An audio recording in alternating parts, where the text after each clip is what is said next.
This is the perfect time for Chip Kelly to start recruiting quarterbacks that fit his system.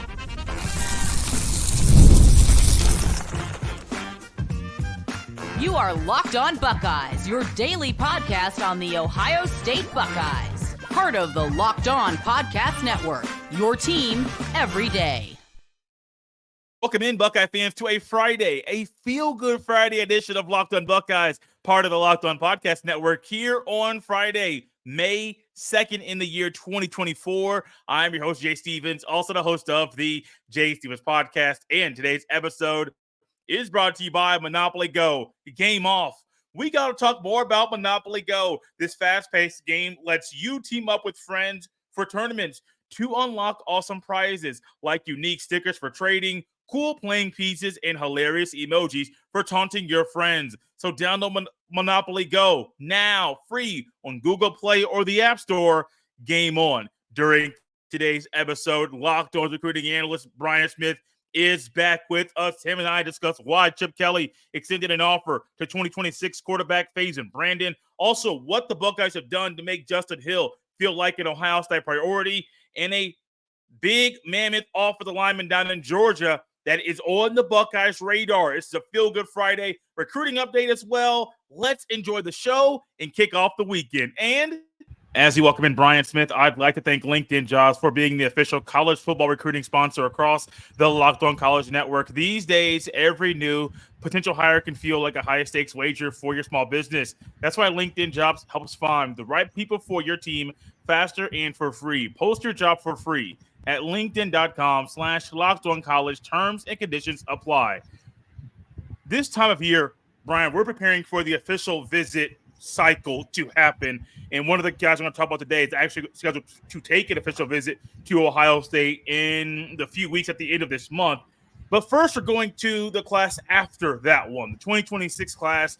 Ohio State and Chip Kelly have done a great job of recruiting and trying to get ahead in the cycle and trying to find quarterbacks that are cut from a different cloth. And Faizon Brandon is one of those guys. Recently got an offer from Ohio State this week. And you said that you recently saw him live. So I'm curious to hear what you have to say about this talented quarterback.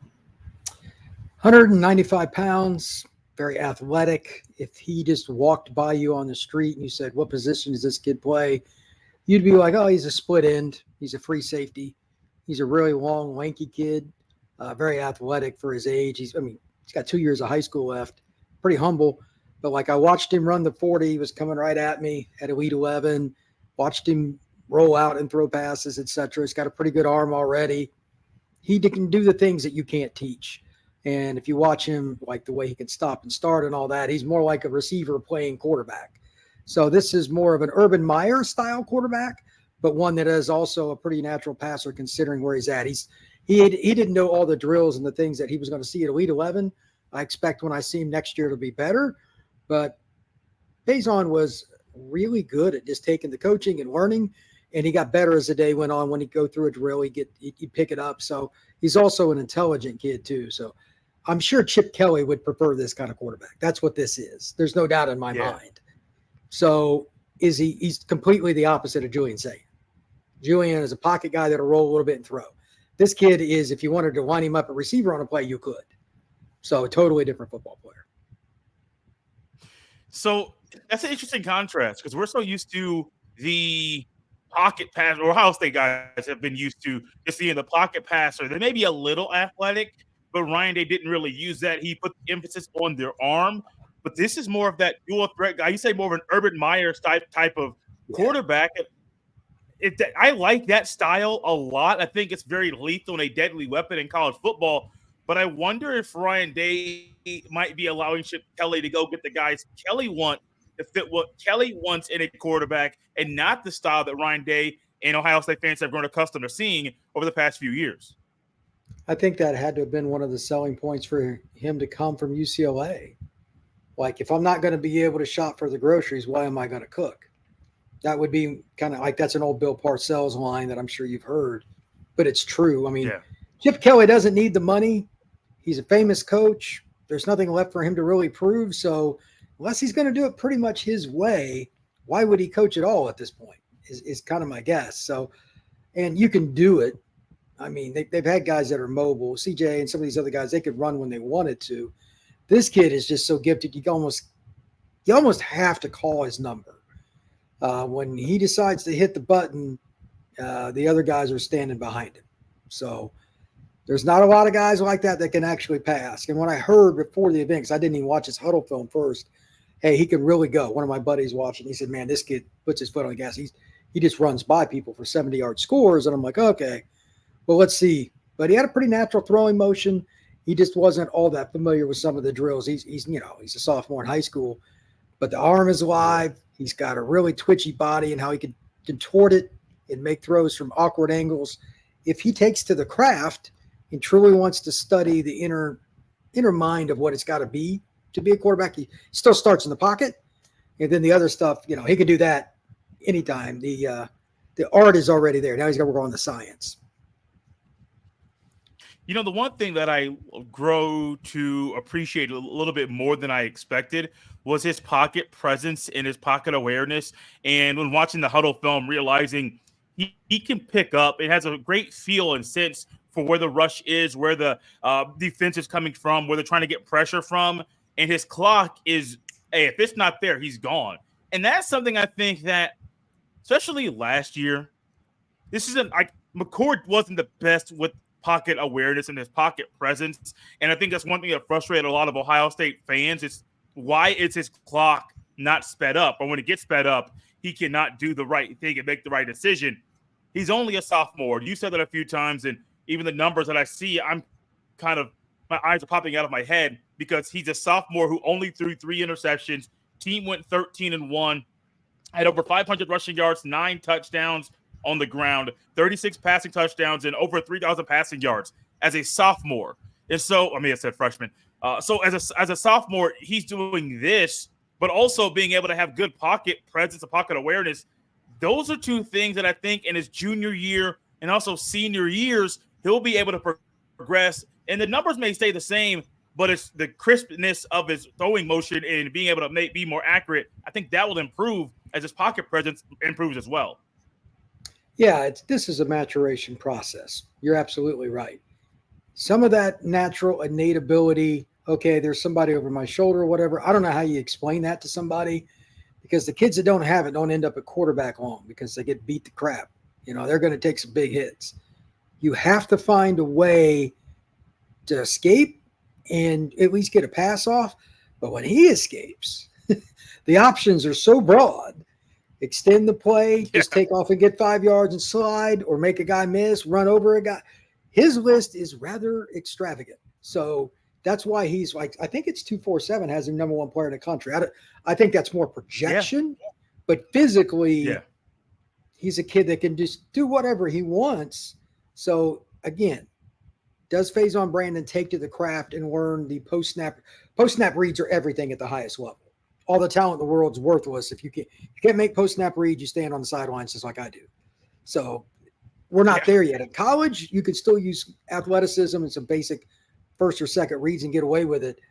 But if he can get to that point where he can hit his third, or like CJ and some of these other guys, obviously what he did with Houston, et cetera, last year, he figured that out.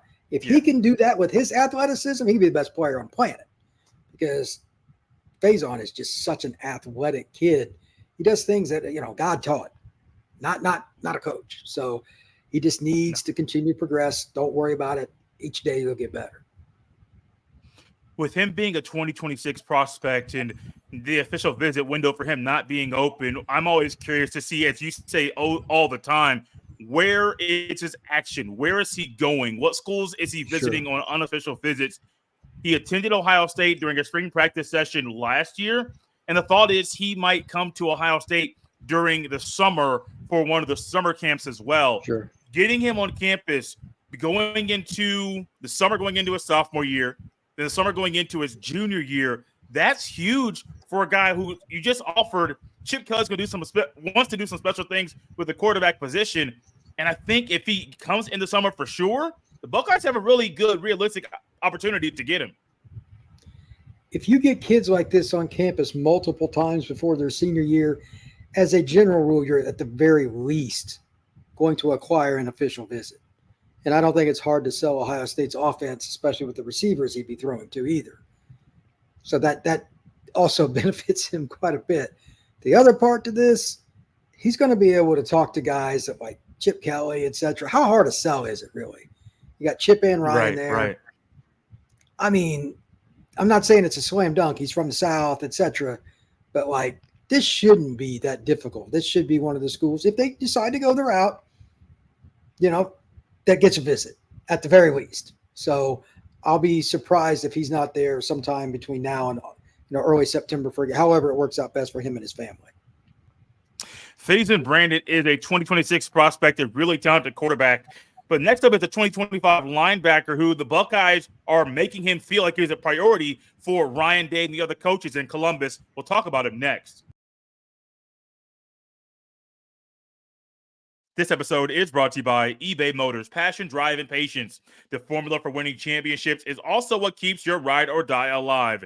eBay Motors has everything you need to maintain your vehicle and level it up to peak performance. Superchargers, roof racks, exhaust kits, LED headlights, and more. Whether you're into speed, power, or style, eBay Motors has you covered. With over 122 million parts for your number one ride or die, you'll always find exactly what you're looking for. And with eBay Guaranteed Fit, your part is guaranteed to fit your ride every time or your money back. Because with eBay Motors, you're burning rubber, not cash. With all the parts you need at the prices you want, it's easy to make your car the MVP and bring home huge wins. Keep your ride or die alive at ebaymotors.com. Eligible items only. Exclusions apply. eBay Guaranteed Fit only available to U.S. customers.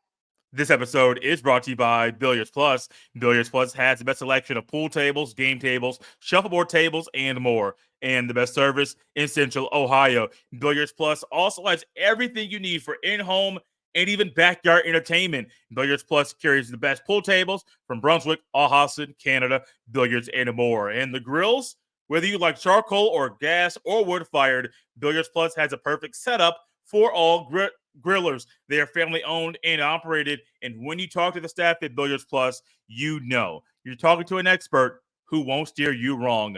No matter the season, Billiards Plus has you covered for all your indoor and outdoor entertainment needs. Kenny, Sarah, and the whole staff will always go above and beyond to give you the best customer service in the industry. Billiards Plus. Visit their showroom on Dublin Center Drive in Dublin.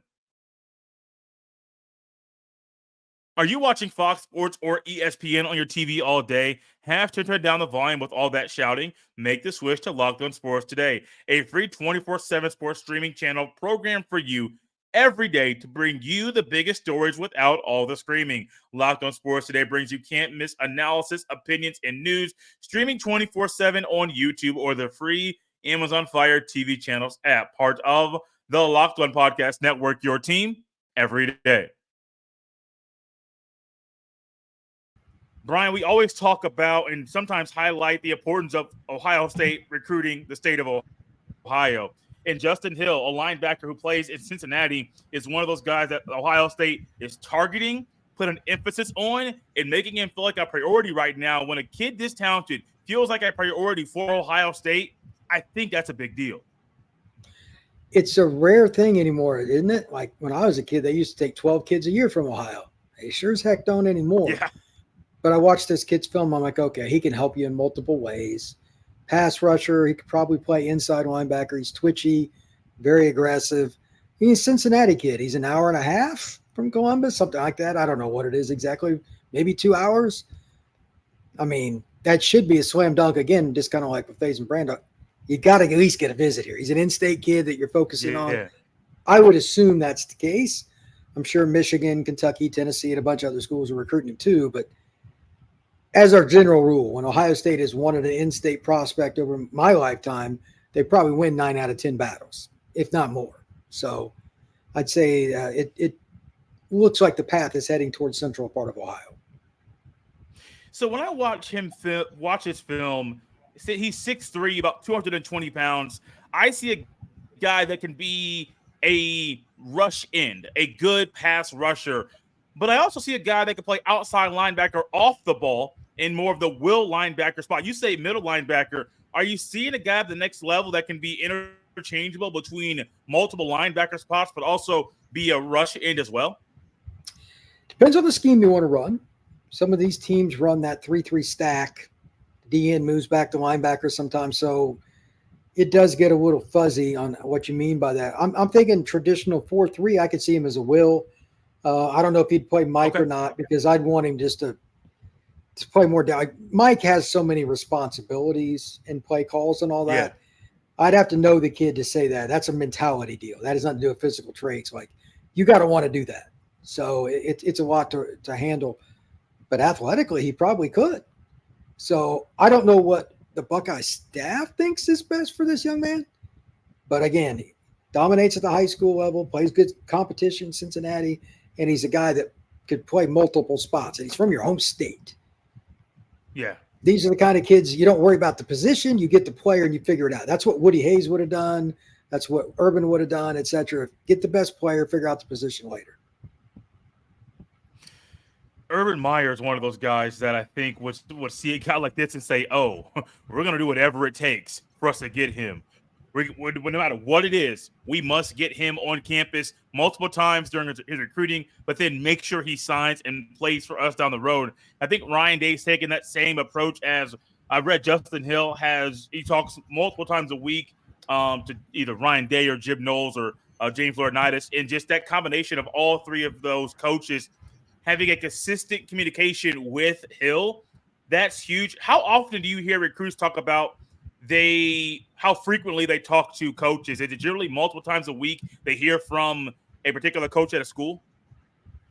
If they're doing their due diligence, it depends on how far along it is, but sometimes it's every day.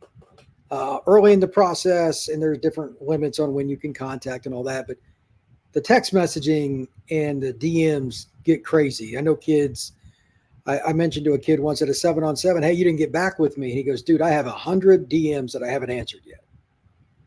And it's like, and it's becoming common because these staffs are so big. They have people in the back office that send messages. And I know sometimes they're acting like they're a different coach too. I'm not stupid.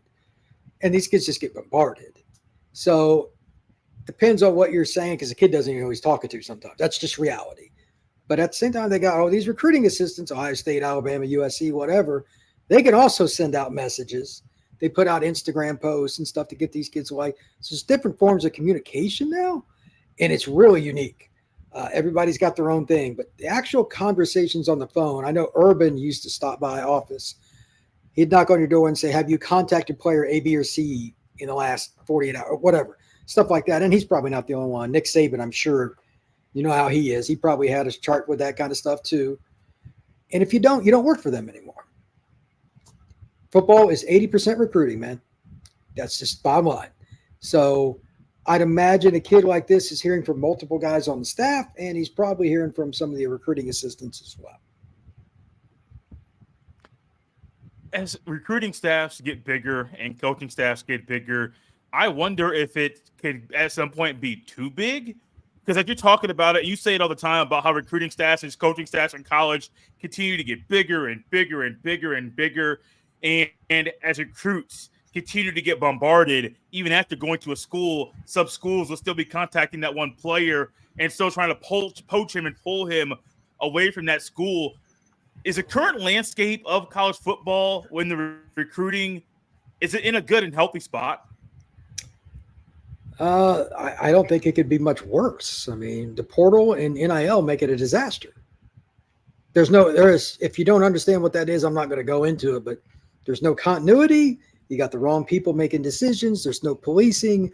All of it is garbage. I have not met a single coach that likes NIL or the transfer portal. Not one. What's that tell you? So I think that the people that are trying to, quote unquote, help these young men, oftentimes in these communities, the stories that I hear are just ridiculous.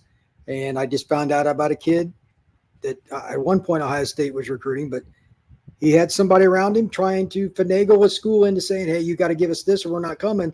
And they called the mom and said, either you get rid of this idiot or the scholarship's gone. So there's a lot of nutty stuff going on right now because of NIL and the portal. And I think coaches have kind of smartened up.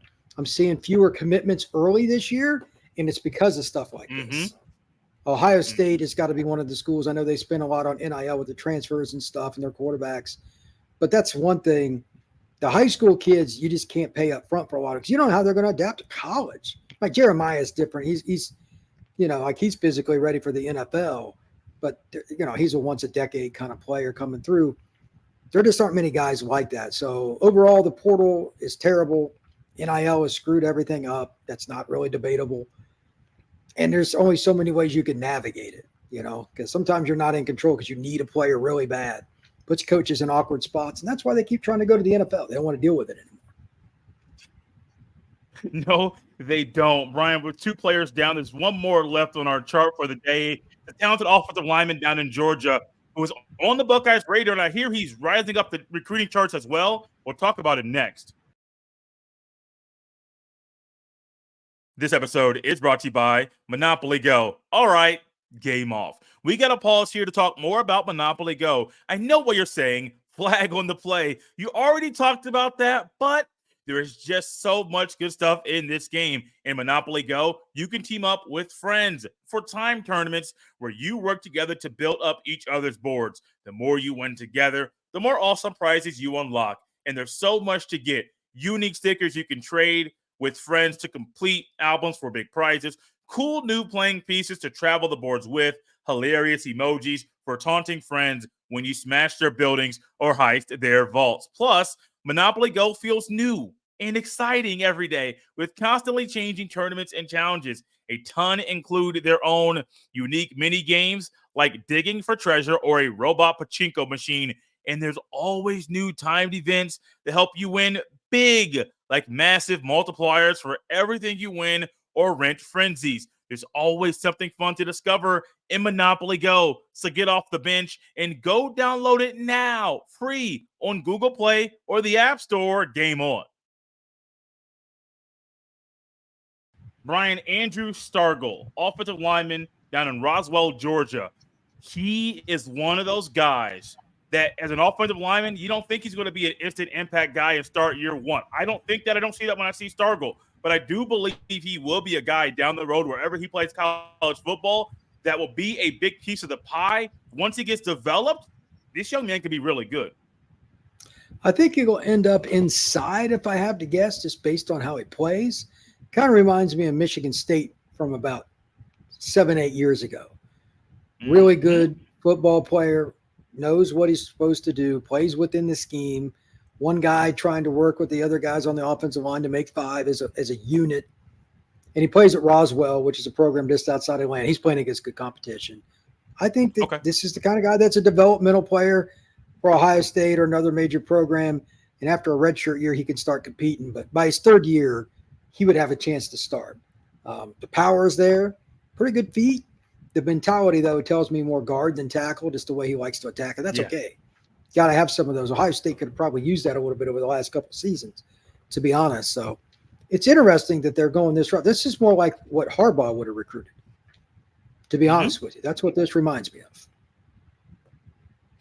Well, I think that approach and that thought right there is not so much Ryan Day trying to go after and follow in Harbaugh's footsteps or Justin Fry, but also realizing there are guys that when you know this position is a developmental position at 2 or 3 or 4 years, you can go out there and put an emphasis on a guy like this early on in his recruitment and make an impact on him and build that relationship, get him on campus, and then just work the process. That's exactly what Stargel is going to be as a player.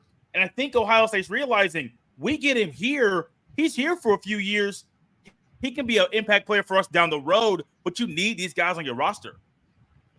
If you can get guys like this that are willing to stick it out, and Ohio State's got, a really good strength program and all that, there's no reason to believe he wouldn't be a starter for you at some point. I mean, not everybody is a kid that plays as a redshirt freshman. It may be his junior year or early in his senior year that he wins the job. That's okay. It's probably a good idea to have more bullets in the gun for especially O-line. That's the easiest way to fall off as a program because, like you said, it's developmental. Maybe you have one bad class, but that can just wreck you at the O-line position. Ohio State's biggest weakness last year, you could argue, was O-line. If they'd have had Michigan's line last year, who wins that game? You just flip them. I mean, no offense to Ohio State's line is pretty good. It wasn't anywhere near as good as Michigan's was. It just wasn't. So you got to look at those things, man. It's a developmental sport. Some of the kids that Michigan took, they were high 3-star, low 4-star, and they won their Joe Moore Award.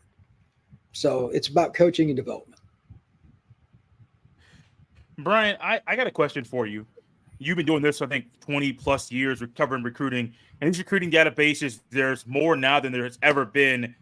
But when I watch a guy like this, I see his film, and he has nothing, no ranking, no stars, no nothing. But my eyes tell me he's good enough to be ranked.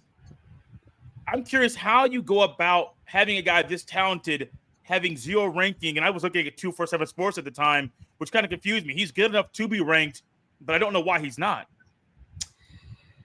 It's kind of odd because he's from Atlanta. Maybe he just wasn't at the right camps or something. I don't know. Maybe the coaching staff there didn't promote him the way some other schools did. I don't know. It's a bit peculiar, but the ranking that I like are offers. And if Ohio State's recruiting you, that's a good sign. You know what I mean? Especially if you're not a Midwest kid. But every now and then there's a few kids like this. So I can't explain it. Every now and then there's just a guy that ends up being a first-round pick. Jared Verse, Florida State, he transferred from Albany. I mean, he was nobody. He gained 40 pounds the year of COVID, and the rest is history. That's a really bizarre story, but it's still true. Yeah. It's just one of those things, man, especially with linemen. It kind of goes back to what a buddy of mine told me a long time ago. He goes, Brian, linemen are not made, they are built. And it takes time and development. So you will see more in 2- and 3-star players at O-line that make it to the NFL than probably any other spot. It is a really difficult position to project. Probably always will be. Brian, you mentioned that you like to look at the offers. He has over 30 D1 offers right now. I don't know all of the schools that they are, but that's like I've learned a lot from you in the time periods we've been doing this show. You always mention offers. I don't really care for the star ranking system. I don't at all. I use it on the show because a lot of listeners and people that watch the show, they follow that. So it's a talking point for them. I don't care. And I don't shy away from that either. But if a kid is this talented, my eyeballs tell me he's good enough to play in college and be developed. The coaches recruiting him over 30 D1 offers, that tells me he's a real deal. It doesn't tell me he's going to be an instant impact guy, but he tells me that he's the real deal. I get why Ohio State is going after him, but what will it take for Ohio State to get a commitment from this talented guy down in Georgia?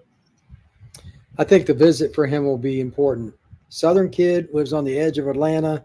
The visits will tell the tale in general for kids, but especially when you're visiting big box schools like Ohio State. Fit, feel, comfort, whatever word you want to use or words as it may be, that'll be the key. How does he get along with the other guys in the O-line room? They tend to bond if it works or not. Yeah. There'll be a school for him that it's a feel thing. It's kind of random. Like O-line is pretty hard to project on that stuff. So if like UGA is not after him, especially him being the local school, he could go anywhere. Guys, I really appreciate Brian Smith coming back on the show once again. He is Locked On's recruiting analyst. You can follow him on X at FBScout_Florida. You can follow me on the same platform at jstevens07. Send every email to jstevens317 at gmail.com. We're out of here, Buckeye fans. We'll see you on Monday.